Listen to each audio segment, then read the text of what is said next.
Alright, so you got the studs right there. You got that big hole. You have to move that hole right next to the stud.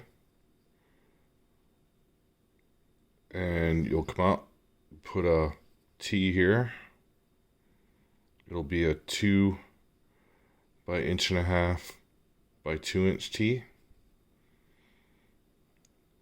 And when you put that trap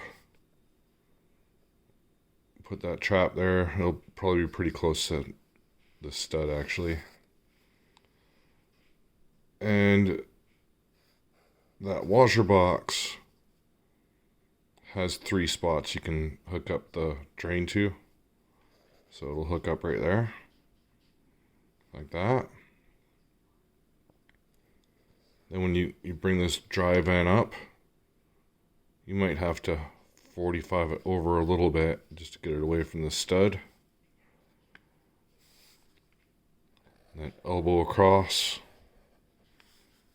That's not a very straight line, but you're going to go through all those studs there and connect it over to your vent wherever it is for that laundry sink. That laundry sink vent's going to be up here like this. You don't have to connect it to this vertical part. If it works out that you're hooking up to this horizontal part, that's fine too. Oh, and I usually put